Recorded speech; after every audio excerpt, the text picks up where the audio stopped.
About 4 years ago, I was finishing up my freshman year of college. I'd lived in the dorms with a great roommate, made a lot of friends, and overall had a pretty awesome experience. But something shifted toward the end of that final semester. Everyone in our hall was still hanging out, studying, laughing, but there was this strange heaviness in the air. You'd walk through the dorm entrance and immediately feel a wave of unease. Most of us blamed it on stress from finals, but deep down, it felt like something else.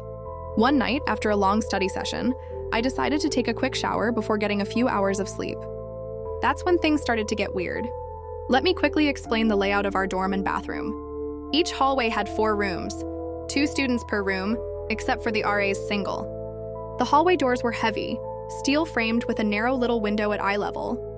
The bathrooms were directly across from those doors. Inside the bathroom, there were 2 sets of sinks and mirrors, one set on each side when you walked in. The mirrors faced each other and created that endless loop of reflections. Further in, you had a couple of urinals and a toilet stall on one side, and 2 showers on the other. If you were standing at the right side sinks, you could see the reflection of the shower behind you. The bathroom door, like the hall door, was thick and steel-framed, usually propped open by a huge wooden wedge that was hard to move. That night, the place was empty. I tossed my change of clothes on the sink nearest the showers and was getting ready when I glanced up at the mirror. That's when I noticed something. Deep in the reflection, way back in the mirror loop, there was a faint shimmer. It looked almost like a glitch, something not quite syncing with reality. I stared at it, confused. Then it started to shift, slowly, like it was stepping forward, but only through the reflections. At first, I thought it was just my brain reacting to caffeine and sleep deprivation. Red Bull, Adderall, and hours of cramming weren't exactly helping. But the shimmer started transitioning faster, like it was jumping through each layer of reflection, getting closer and closer. My stomach dropped. It was like the thing knew I could see it. By the time it reached the 4th reflection, I could make out more detail. It wasn't hair. It was a veil or some kind of dark, flowing fabric. You could sort of see through the upper half, but the bottom was pitch black, like it had no legs or wasn't really touching the floor. And the face, it was human, but not quite. The eyes were the worst part, completely black, but somehow glowing. It was only a second, maybe less, but it's burned into my mind. Then the lights went out. The slam of the door echoed through the darkness, and suddenly it was just me and whatever that thing was. I went to push the door open, but it wouldn't move, like something was holding it shut. Then this strange metallic smell hit me, strong and overwhelming, like rust or blood. That's the last thing I remember. When I woke up, I was in a hospital bed. My RA said he found me in the shower, fully clothed, sitting on the floor. Apparently my nose had bled heavily, staining my shirt. He said I looked completely out of it, and when he tried talking to me, all I could say was, "It saw me." I was sedated for a while after that, since I wouldn't calm down. The doctors ran tests, did scans, and told my parents they suspected a seizure, but nothing showed up. No history of epilepsy, no prior reactions to medication, nothing. That night changed everything. I still can't look at mirrors for long. Being around them too long gives me panic attacks. Therapy's been part of my life ever since.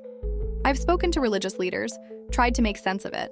None of them recognized the description or had answers beyond offering comfort. What's weird is that before this, there were no reports of anything strange in our dorm. But I've heard whispers from students who lived there after me.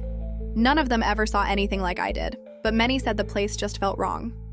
And sometimes that's all it takes. Story number 2. I never believed in portals or alternate timelines.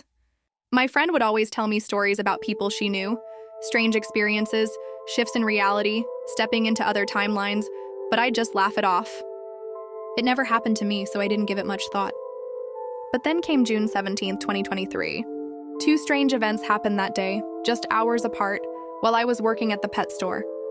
It was early afternoon, and I was refilling the small food bins on our feeding cart.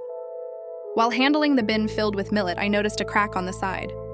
I picked it up to set it on the silver table, but in the process, I accidentally pinched my finger. Reflexively, I dropped it, and the millet spilled everywhere. Frustrated, I shook my head and started cleaning up the mess. I transferred the millet into a different container and threw the cracked bin in the trash. That was that, or so I thought. 2 hours later, one of our team leads, who we'll call Sophia, arrived for her closing shift around 1:30 p.m. As usual, she did a quick walkthrough of pet care to make sure everything was in order. While in the back, she noticed the bin I had tossed in the trash and brought it over to me. At that moment, I was checking off completed tasks on my list. She held the bin up and asked why I had thrown away a perfectly good container. I stared at it, confused. The crack was gone. The bin looked completely intact, no damage at all. I was speechless. When I explained what had happened earlier, Sophia, who does believe in the supernatural, was just as stunned as I was. I tried to brush it off, but my mind kept circling back to it. Was I losing it, misremembering? Or was something else going on? And then 2 hours after that, something even stranger happened. I was called up to cover the register. Everything seemed normal. It was a slow day, nothing out of the ordinary, until I looked over at the automatic doors behind me. That's when I saw another team lead, who we'll call Erica, walking into the store. She didn't wave like she usually does. She didn't even glance at me. I watched as she walked slowly into the clock-in room, where she began putting on her keys, walkie, and scan gun. The whole moment felt surreal, like time had slowed down. I had this overwhelming sense that I was being watched. And oddly, I never saw her leave the clock-in room. Later, I returned to pet care to talk to Sophia. She was venting about the workload, saying it was just her and a cashier today, and that there were a lot of pallets to get through. I blinked and said, "Wait, what about Erica? She just came in." Sophia looked confused and told me Erica wasn't scheduled today. I immediately walked back to the clock-in office. She wasn't there. I checked the schedule. Sure enough, Erica wasn't listed at all for that day. I don't know what I experienced that day, I still don't. Maybe it was a glitch, a portal, a timeline slip, or something else entirely. All I know is that it left me questioning everything, and I haven't stopped thinking about it since. Story number 3. The Girl in the Woods. I grew up in a modest house on Long Island in a town called Brentwood. For the most part, it was a quiet place. Surprisingly so, considering how close it was to the city. Back then, my dad worked as a taxi driver. His schedule was wild. He'd usually pull in early in the morning, right around the time I was just waking up. I always loved those moments, running to the door to greet him, half asleep but eager to hear stories about the night's passengers. He always had a few crazy ones. One Saturday morning, I was on the living room floor watching cartoons when I heard the familiar creak of the front door. My dad had just come home from a long night shift, and I ran up to give him a hug. Just as I reached him, a voice rang out from the back of the house. "Hello, honey, don't go in the pool, it's not ready yet." It was my mom's voice, clear as day. We both paused and looked toward the bedroom. I remember my dad furrowing his brow and letting out a weird half laugh. "That's odd," he said. "She's at work, isn't she?" I nodded slowly. We brushed it off with a chuckle, assuming maybe we were both tired and hearing things. He went on to tell me about the people he'd picked up during the night. A woman who tried to pay him in lottery tickets. A man who claimed he was being followed by ghosts. Ironically fitting. But something about that voice never left me. It had been too specific, too real. It was my mom's voice. A few weeks later, we were still settling into the house when our new neighbors came by to introduce themselves. It was a big group. 2 moms, 2 boys, one my age, one in high school, and 2 little girls. One of the girls was blonde and bubbly. The other was a brunette, much quieter. She didn't say a word, but watched everyone carefully with these deep, unreadable eyes. We started playing soccer in the yard. I noticed after a while that the quiet little brunette girl was gone. Being the curious kid I was, I went looking for her. I found her near the edge of the woods behind the house, a spot my parents told me was off limits. Too many brambles, too close to the ravine. She was standing there alone, barefoot, dirty, just staring at me. "Want to play tag?" she asked. Her voice was soft and strange, like she hadn't spoken to anyone in a long time. I told her I'd rather get everyone else in on the game and started running back. When I asked the group where she was, everyone looked at me like I was nuts. "We only have one daughter," said one of the mothers. I laughed at first, thinking they were joking, but the look on her face was serious. Paled a little, shaken even.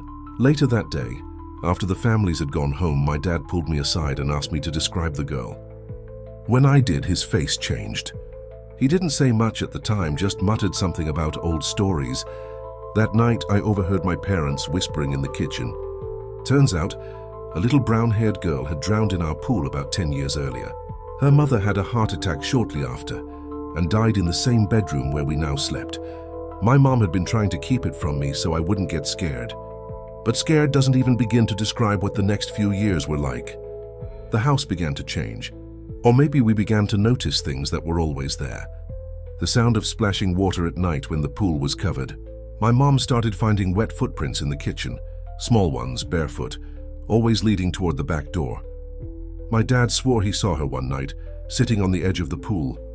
He thought it was me and came outside yelling. But when he got closer, she just disappeared, right into the water without a splash. I saw her too a few times, once in my room just standing there watching me sleep. Another time in the woods again, where she asked me why I didn't want to play anymore. I never answered I couldn't. Even friends who stayed over, especially those who slept in the spare room, the one that used to be hers, we learned, reported hearing crying or seeing a shadow standing in the corner. One kid swore he felt someone tugging on his blanket all night. We eventually had a priest bless the house. It helped for a while. Things calmed down. But even then, little things would happen. A music box playing on its own, lights flickering when you said her name, the feeling that someone was watching from behind the curtains. We moved out 6 years later. The new family who moved in didn't stay long. Less than a year from what I've heard. I don't know if they ever saw her, but I still dream about that little girl sometimes. Her brown hair clinging to her face, her eyes wide, asking to play tag in the woods where no one was supposed to go. Some places don't forget, and some children don't rest.